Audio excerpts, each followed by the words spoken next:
Hey everybody, it's Jason Blaha here, and today I want to talk to you guys a little bit about something we don't hear much of here in the online fitness world, largely due to the bodybuilding and men's physique influence in the YouTube and online fitness world. No one really wants to seem to talk about the positive things that CrossFit has brought to us. Now, I'm one of those people out there, we don't talk about this much, but I'm critical at times of CrossFit, particularly when I'm just talking in private, not getting online and everything else. Partially due to, again, rehab dough, overuse injuries, CrossFit making silly stuff like paleo and ketogenic diets popular again, things that really have no place in real fitness, just absurdities like that. But the thing is, CrossFit has done a lot of positive things, and a perfect example, I'm a little bit more familiar with it because I have an aunt who's in her 60s who I got into lifting about a decade ago.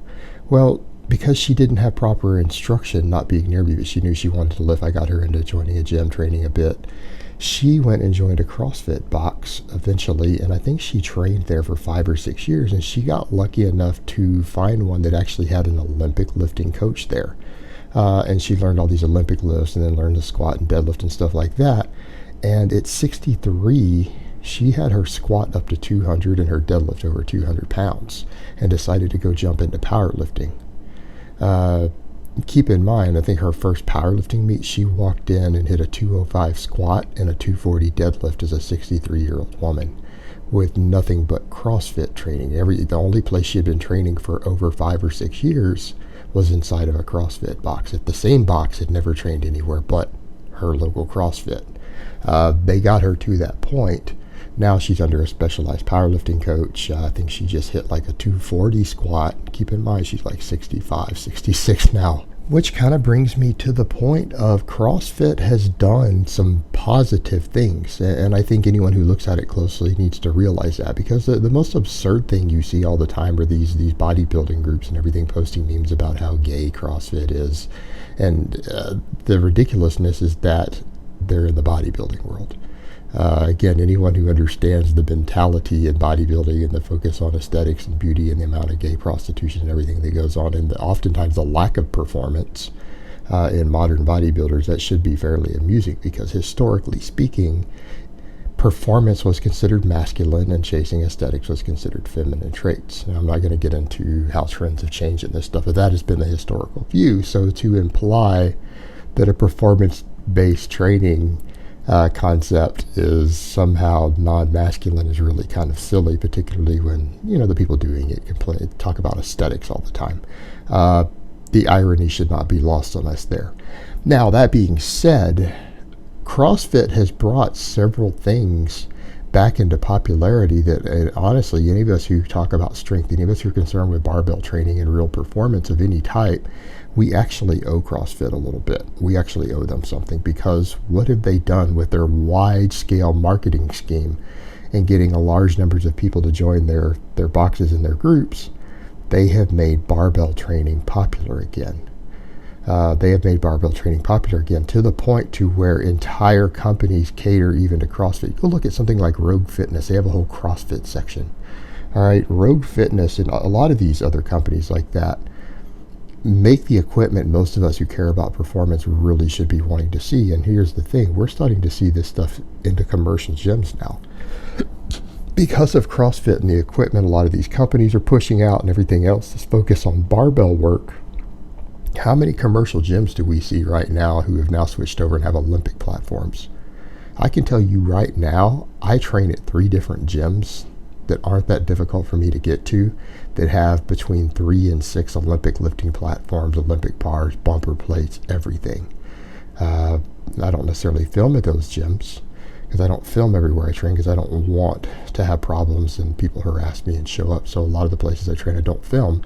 But the effect of CrossFit making barbell training everywhere, making it be appearing all over the internet, has created an interest in real barbell work. Because let's be honest, if anyone who really understands strength and conditioning knows that barbells are the single most valuable tool that we have for training, for strength, speed, power, everything else that we want out of our training, barbells are the best tool available, to the point to where if you could only pick one thing, and I'm not saying we ever have to, if someone says, oh man, if you could only pick machines and cables, calisthenics, dumbbells, or barbells, what should you pick? Barbells would win by an enormous standard. I'm not saying some of this other stuff doesn't have its uses, it does. But if you could only pick one, an all barbell routine would give you the most bang for your buck by an enormous margin. They have made barbell training popular again. Furthermore, because these groups have housewives and grandmothers in doing the Olympic lifts, they have brought the Olympic lifts back into vogue and into popularity, and that's not a small deal, to the point where I'm even standing here going, why am I not doing Olympic lifts? I've started doing them, I just haven't been filming it. I've started working on my Olympic lifts myself, and it's something I'm going to be doing a lot more of as my secondary work, because you guys know I have 4 big barbell exercises I focus on. Well, for me, I've started doing those again because I've come to realize if CrossFit boxes can teach 63-year-old grandmothers how to snatch and clean and jerk and power clean and power snatch and all these things, and how to front squat, why aren't the rest of us doing it? Anyone who's trying to get bigger and stronger and perform better and be more athletic, we really should be using these lifts. In fact, before the drug era in bodybuilding, all your top bodybuilders did the Olympic lifts. They did all of the power lifts and the Olympic lifts. These were common, extremely common, and it was very common for bodybuilders to compete in strength sports. Right? It was extremely common. It was the norm. Then things changed later, but the thing is, that is how a lot of these guys built their bases, and it worked. Look how many guys today can't believe that any of these guys were natty at the amount of size they carried around, because these guys are going, well, I can't get that big. But then you look at how they train, how many of these guys are doing big barbell work every day, day in, day out. They aren't. They give a few nods to some barbell exercises, and then they do fluff and pump and wonder why they're not getting bigger, or why they're nowhere near where they think they should be. Well, I don't know, go do a bunch of heavy barbell work at least 3 days a week for an hour for 5 years, and then come back and tell me how you're not getting bigger. So they've brought these Olympic lifts back in. They've made them popular again, and it's made me have to reassess my own stance of saying, well, the Olympic lifts are great, but there's a complexity involved in learning them. I've said stuff like that in the past, and you know what? I'll admit that was sheer stupidity on my part. That's stupidity and ignorance on my own part. Because if CrossFit can teach all these grandmothers how to power snatch, all of us who train can be mastering these exercises, and we should be mastering these exercises. We really should, because they bring a lot to the table.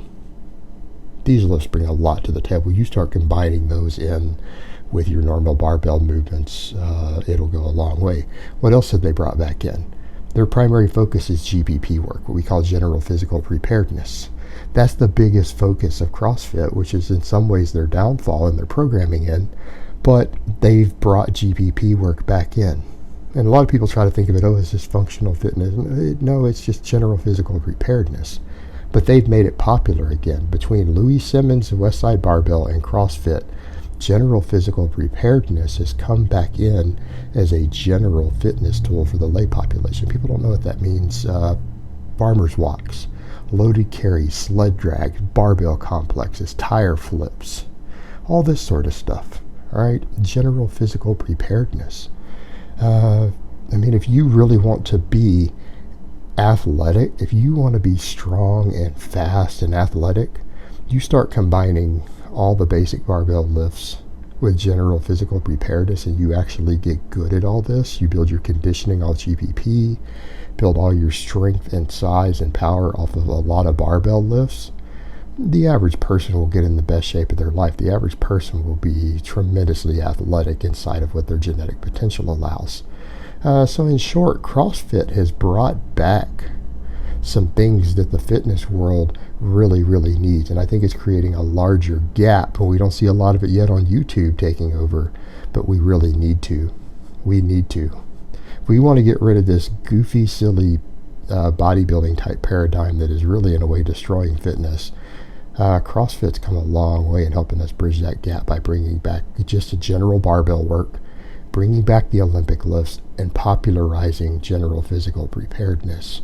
If people don't recognize the positiveness of these things that they have brought to the table, in spite of the other complaints, then you're being very, very nearsighted and you aren't looking at it objectively.